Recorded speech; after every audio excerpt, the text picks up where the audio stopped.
Welcome to lecture number 4 on Structural Analysis 2 organized by PCCOER,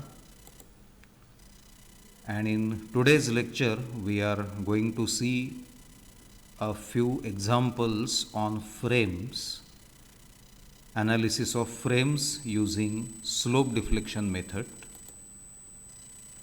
A brief recap of what we already know, what we have already seen. So the slope deflection equations are basically derived using superposition of contributions due to various causes like moments generated due to loads, moments generated due to near and far end rotations, and then those due to near and far end translations. So slope deflection equations are essentially simple superposition equations. And then we have seen applications of slope deflection method to a few continuous beams, and we tried to discuss a variety of problems, and these are the typical SD equations: MFAB plus near end rotation contribution plus far end rotation contribution minus the relative translation of right side support with respect to left side support. This is my end moment M of AB, and then there is end moment M of BA with end moment M of BA with similar terms like fixed end moments due to loads, near end contribution, near end rotation contribution, far end rotation contribution, and relative translation of support, that contribution. And now we are discussing what is a non-sway frame and what is a sway frame, because the analysis is going to be slightly involved for sway frames, whereas for non-sway frames it is quite identical to the one we do in continuous beams. So observe this particular frame. If it is laterally loaded, because of the hinge support on extreme right side, it is obvious that it is not going to move laterally, that is horizontally. So such a frame is called as properly restrained frame, and it is a non-sway frame. If you observe in second diagram, actually it is not that perfectly restrained. However, since the loading is symmetric, it is assumed that it is not going to have or undergo any sway, and the analysis is carried out as a non-sway frame only. So the second criterion on the basis of which you will decide whether the frame is non-sway or not is that the frame is symmetric in loading as well as configuration. So such a frame will not undergo any sway. Now in sway frames you can observe that this is not properly restrained, and that is why it is going to undergo some kind of sway under the lateral load, as you are seeing. So if the frame is not restrained properly, it's a sway frame and sway analysis has to be carried out. And secondly, you can observe here that the configuration is symmetric but the loading is not symmetric. The load is acting unsymmetrically or off center, so that this frame also will undergo sway and sway analysis will have to be carried out. So with this background of sway frames and non-sway frames, now we will start discussing how to analyze these frames, to begin with, of course, simple non-sway frames. Well, so in today's lecture, we are going to see a couple of non-sway frames, and just now we have seen how to identify sway frame and non-sway frame.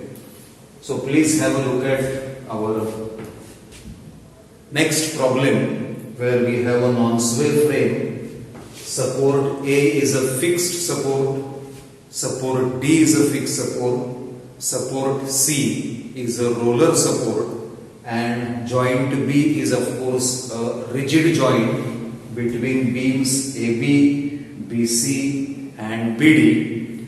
We are observing that each beam and column are of 4 meters span. Each one is 4 meters. On AB we have a UDL of 20 kilonewtons per meter intensity. At E point, midspan of BC, we have 40 kilonewton load, and on midspan of column BD, we have 20 kilonewton horizontal load. So this is our frame, and now it is expected that we analyze this frame using slope deflection method. Usually I have seen that students keep aside frames. Students do not give preference to frame solving. They rather focus upon only beam solving. Take it from me, frame solving is as simple as beam solving. In fact, I should say in exam, simpler. Because if they give you a beam to solve, it will have kinematic indeterminacy as 3. If they give a frame to solve, usually it will have kinematic indeterminacy of hardly 2. Steps remain same, procedure remains same. It is the degree of kinematic indeterminacy that will decide how lengthy is going to be your solution, how much time you will require to solve that problem.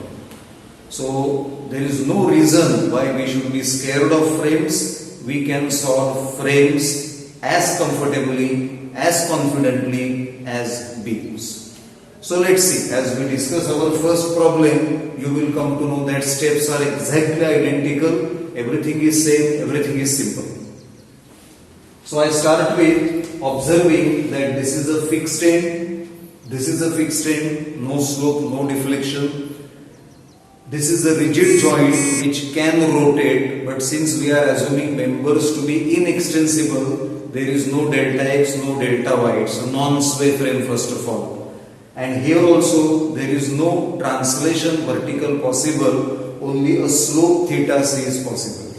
So that is what I have written. Degree of kinematic indeterminacy is 2. Unknowns are theta b and theta c, presumably anticlockwise. Rest of the nodal displacements are expressed to be zeros. Then I start with step 1, fixed end moments. So that is what I have shown here. I restrain joint B, I restrain joint C because I am only concerned with the contribution of loads into end moments. So I am not allowing any slope, any deflection. Those fixed beams, imaginary fixed beams after restraining those joints B and C, I have shown here, and then we have MFAB, MFBA, MFBC, MFCB, MFDB, MFBD, etc., etc. And they are anti-clockwise or clockwise as per the actual loading, as you can see in my diagram. And then we have standard expressions. MFAB will be WL squared by 12, so I substitute and I get 26.67. MFBA is exactly equal and opposite of MFAB due to symmetry. So I have written this is equal to negative of MFBA. This is anti-clockwise positive. This is clockwise. So I will take it as negative.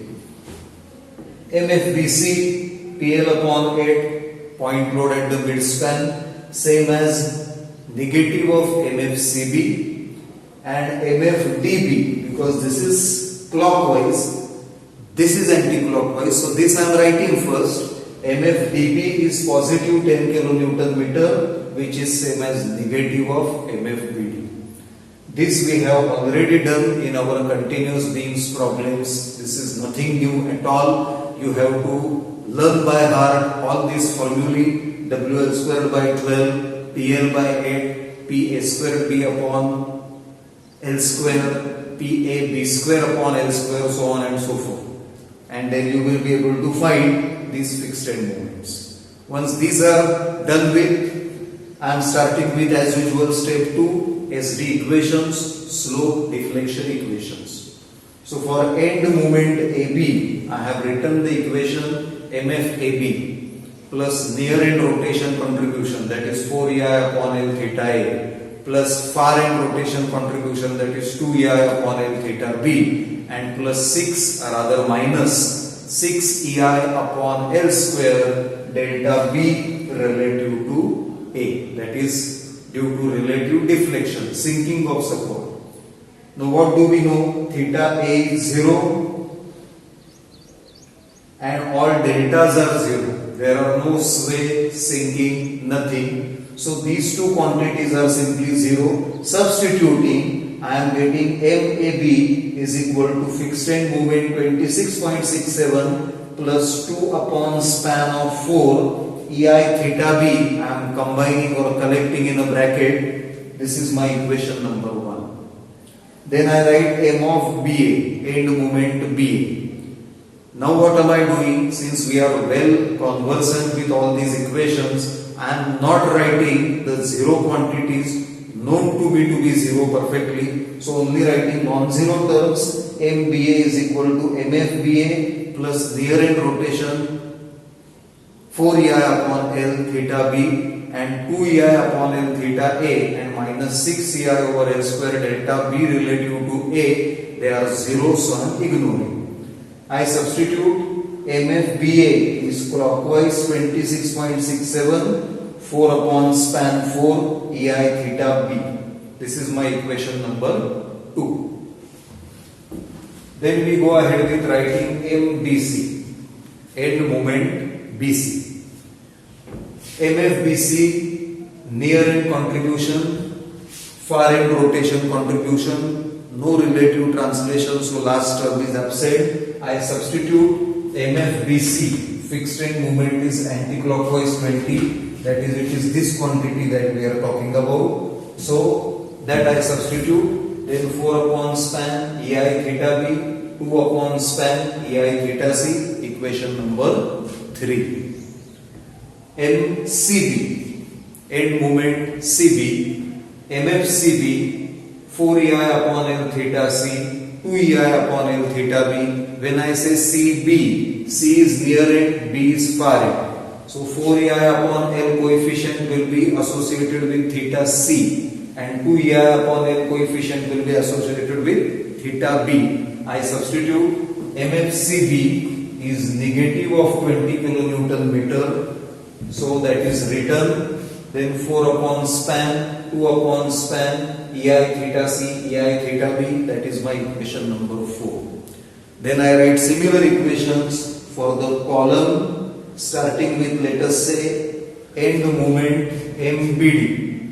So it is MFBD plus 4ei upon L into theta B. No far end rotation because this is given to be a fixed support, and of course no relative translations, no sinking, no sway. So that is giving me negative 10. Please note that MFBD is actually negative 10. This is clockwise.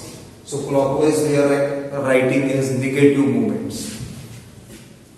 Negative 10 plus 4 by 4 EI theta B. 4 by 4 means 4 upon L, span is 4 meters.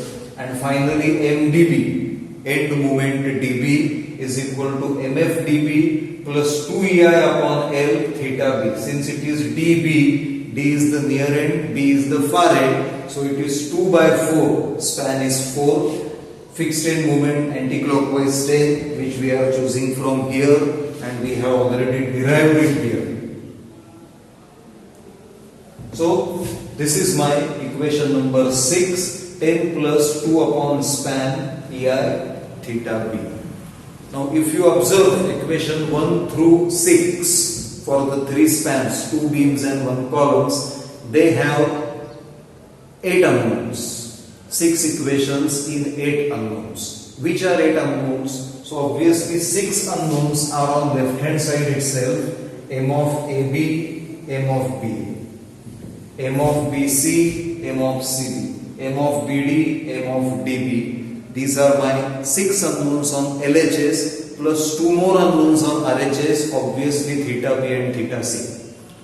So I get 2 more equations so that I can get solution to this system of equations, and those equations will obviously come from equilibrium of those joints which are undergoing rotation.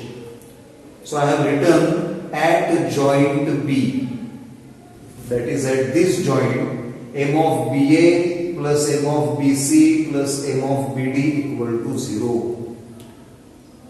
We have already written such equation for continuous beams that we have solved, but I did get a couple of queries that equilibrium equation of joint we are not following. So for that I have actually shown FBD of joint B.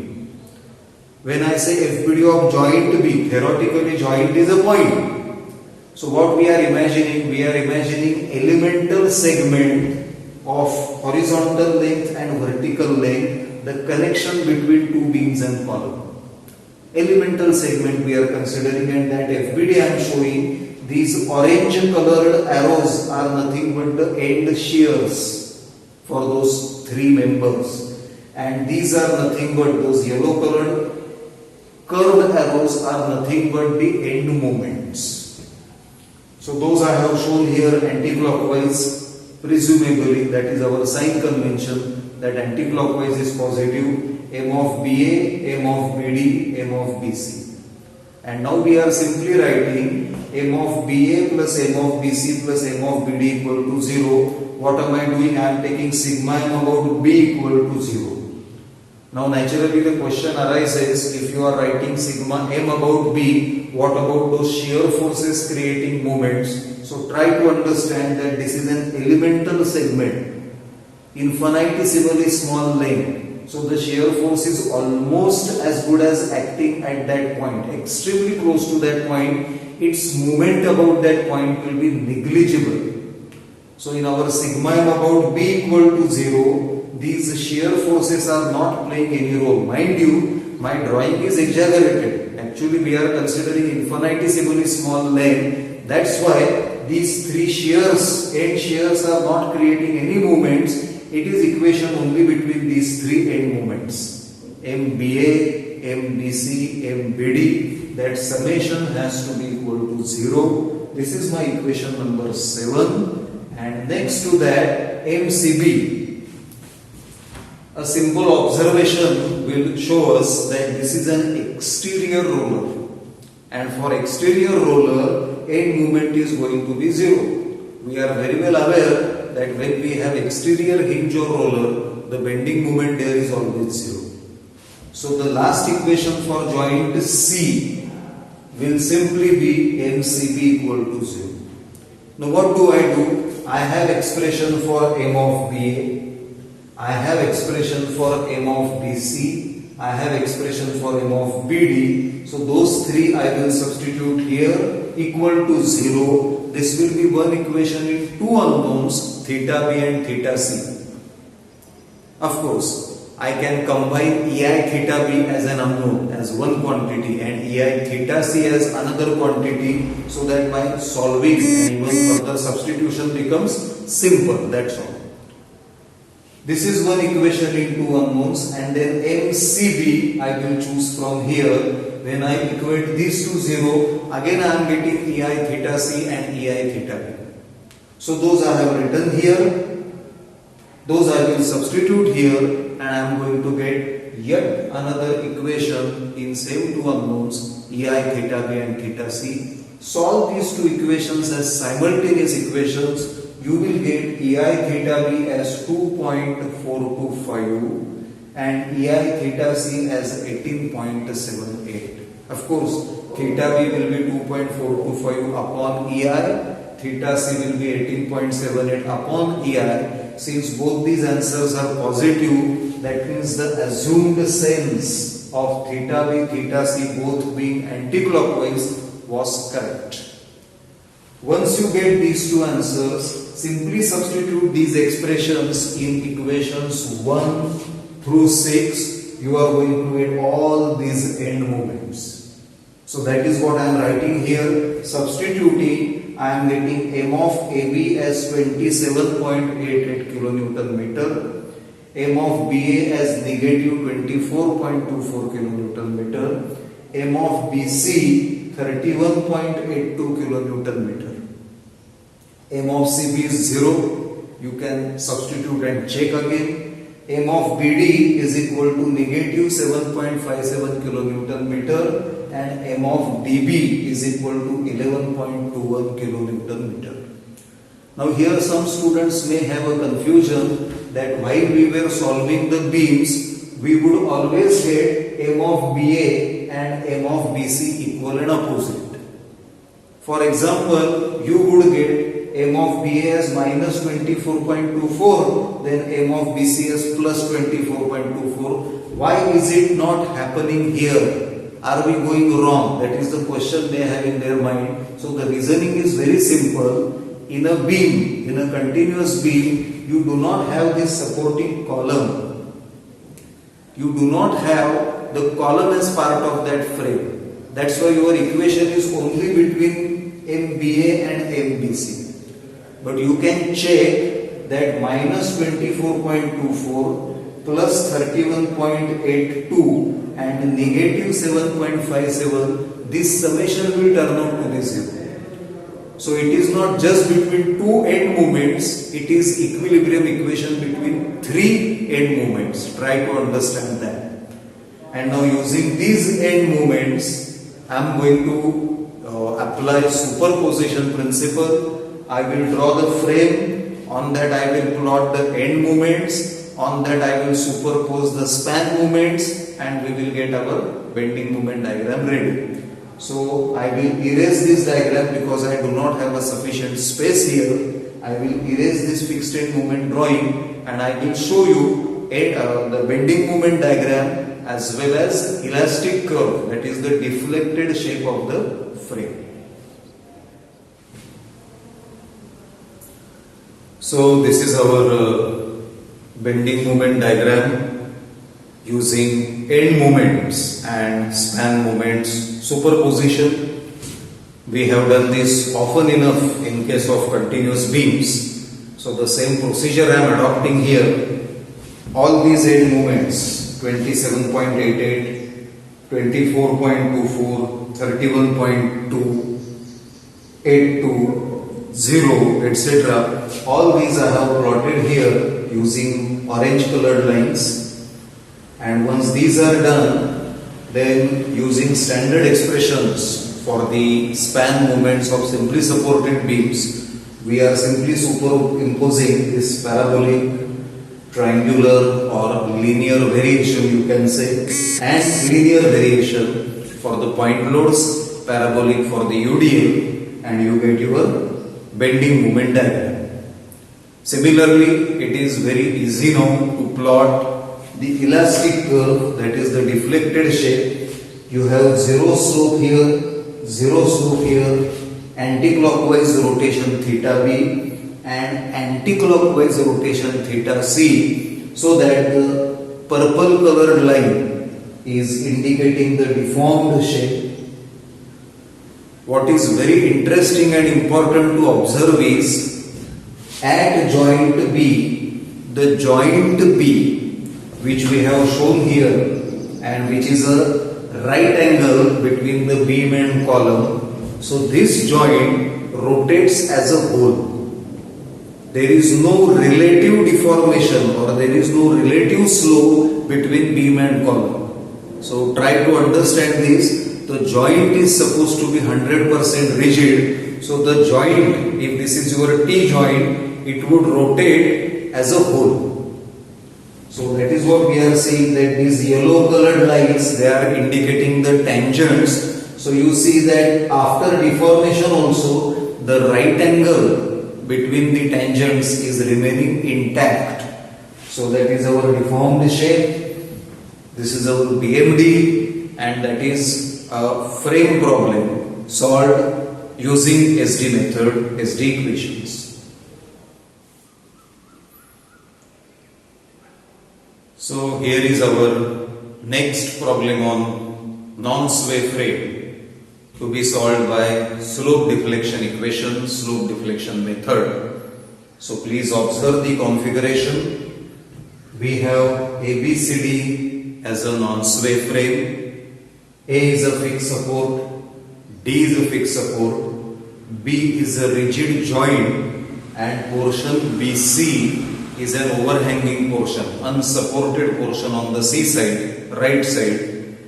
Then we have UDL over portion AB, point load at the end of BC 2 kilonewtons, UDL intensity is 2 kilonewtons per meter, and we have yet another point load on the column, that is 4 kilonewtons leftwards.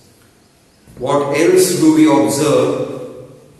These spans 4 meters, 2 meters, 2 meters and 2 meters are given. Second moment of area for portion AB as well as BC is 2 times I, whereas for column BD it is just I. So while making the substitutions, that much care we have to take. So let's start as usual. First of all, I am writing degree of kinematic indeterminacy is 3, because delta A, delta D are 0. There will be theta B, there will be theta C, there will be delta C. So my unknowns are these three: theta B, theta C, delta C, dki is 3. However, we have already observed in one of the earlier problems that whenever you have such an overhanging portion, that portion may be treated as cantilever and that may be analyzed independently using simple principles of statics. So what am I doing? This portion BC I am showing isolated here. I am showing the moment reaction. I am not showing the force reaction, because that we can always find as and when required using equilibrium equations. So this is not a complete FBD. Mind you, the focus is just to find the end moment M of BC. And then I will simply apply sigma m about B equal to 0, and I will get M of BC as 4 kilonewtons meter anti-clockwise. It is obvious that 2 into 2 there will be clockwise movement. To balance that, we have anti-clockwise 4 kilonewtons meters. That is my end moment M of BC. So it is already found, and now I will try to analyze the remaining portion of the frame. So I am writing here modified dki. Now that portion BC is solved, modified degree of kinematic indeterminacy is 1, with the only unknown, that is theta B, the joint rotation, presumably anti-clockwise. Now we go ahead with step 1. As usual, that is fixed end moments. So for that, portion AB I have shown here. This end B is restrained. MF AB, MF BA, WL squared by 12 is the standard expression. I substitute and get 2.67 kilonewton meters. This is anti-clockwise. This is clockwise. Similarly, for the column BD, I am applying standard expression PL by 8. I am getting MFBD as anti-clockwise 2 and MFDB as clockwise 2 kilonewton meter.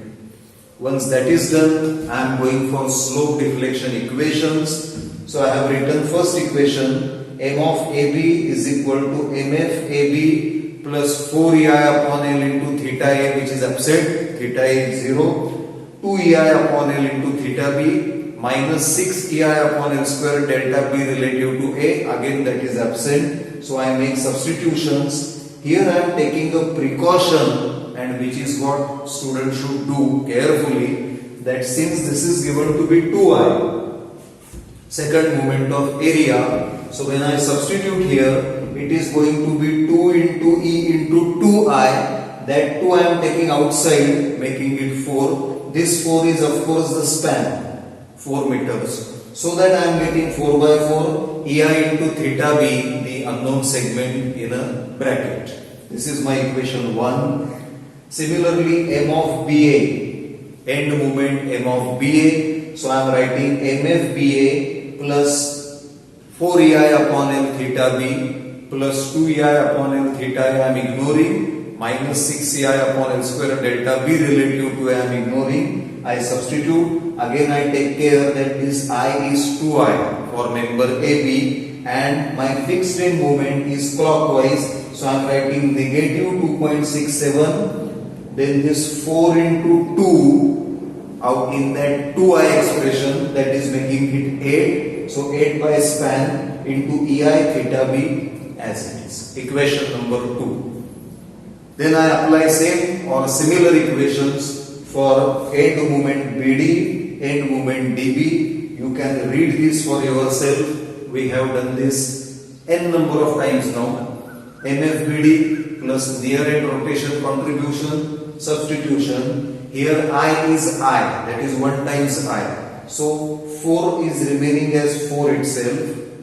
Unlike the previous expression where we were making it deliberately 2 times. And similarly M of dB, it is going to be MF dB plus far end rotation contribution, because when I think of dB, the near end is fully restrained. So theta d is 0, and then these are my substitutions. Here it was anti-clockwise, here this is clockwise. 2 by 4 EI theta b. Now these are 4 equations in 5 unknowns. The 4 unknowns are these 4 end moments, and a common unknown on the right hand side is theta b. So I do require one more equation to analyze this or to solve this system of equations. That equation will naturally come from equilibrium of joint B. We are aware M of BA plus M of BC plus M of BD, that total movement has to be 0 near joint B. And in earlier problem, last lecture, we actually discussed the FBD of that joint B. So I am writing that equation M of BA plus M of BC plus M of BD equal to 0. For M of BA, I am substituting from here this right hand side. M of BC is already found to be 4 kilonewton meter anti-clockwise, so I am writing it as it is. And for M of BD, I am substituting from here this particular right hand side expression, so that you are observing that this is one equation in one unknown, that is theta b. Again, in earlier problems, whether continuous beam or frames, we are doing the same thing. So it is just a repetition, let's say for the sake of practice. And how to handle this cantilever portion or this overhanging portion, that is something new. Also I, 2I. So just to give you practice, already we have discussed this. So this is giving me expression EI theta b is equal to negative 1.11. I am sure you are sitting with your paper, pen, calculators. Do take down, do calculate, pause the video if you want, or if you don't want to pause it right now, great, understand, but later on watch it again on our YouTube channels, and there you can pause and practice and actually confirm that you are getting those answers. So coming back to, once I get EI theta b expression, its value, then obviously in all these parentheses I am going to substitute EI theta b value, and I will successively get all the end moments MAB, MBA, MBC, MBD, MDB. As we discussed in the last problem also, M of BA and M of BC are not equal and opposite, because there are 3 members meeting at joint B. However, negative 4.89, positive 4 and positive 0.89, this summation is turning out to be 0. Now that we know end moments, and we also know the loading on the span using the standard expressions for bending moments using superposition, it is very easy to develop bending moment diagram for the entire frame, and that is what I have done here. M of AB 1.56 hogging, M of BA 4.89 hogging, then M of BC 4 hogging, and M of BD, this is 0.89. I have written it here, 0.89 hogging, and M of DB, again hogging bending moment at D joint, so that is 2.56. Once I draw all these bending moments, the joint moments, then I simply assume these spans to be simply supported, and bending moment diagram, because of UDL I have shown parabolic, and then bending moment diagram because of point load, that is this point load or this point load, that I have shown linear variation, and on the overhanging portion on the entire BC span there is no load. The load is directly at the end, it's a free end. So anyway at the free end bending moment is going to be 0. So this is my final BMD for portion BC, and that is how simply by superposition we are able to develop BMD for any continuous beam or any frame. There is no great need as such to draw FBD of each part to find end shears. For that apply sigma Fy, sigma m, equations like that. It is not necessary. This is a very short and very efficient way of quickly developing bending moment diagram once you have end moments and span moments. So what is the takeaway of lecture number 4? We discussed applications of SD method, slope deflection method, to numerical examples, and particularly today's discussion focus was the non-sway frames, and we solved a couple of problems on non-sway frames with degree of kinematic indeterminacy as 2.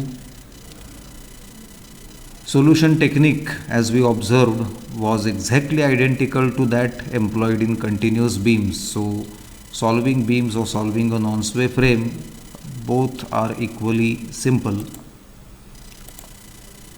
Joint equilibrium equations have to be written very carefully, because in a frame it is possible that 3 or 4 or more members are being connected at a rigid joint. So the equation has to be written very carefully for joint equilibrium. And then of course at the end BMD can be easily developed using superposition of end moments that we actually derive in solving the problem, and span moments for which we have standard expressions, and knowing the loads, knowing the end moments, BMD can be easily drawn. So thank you very much, and in next lecture we will be seeing about sway frames. Thank you.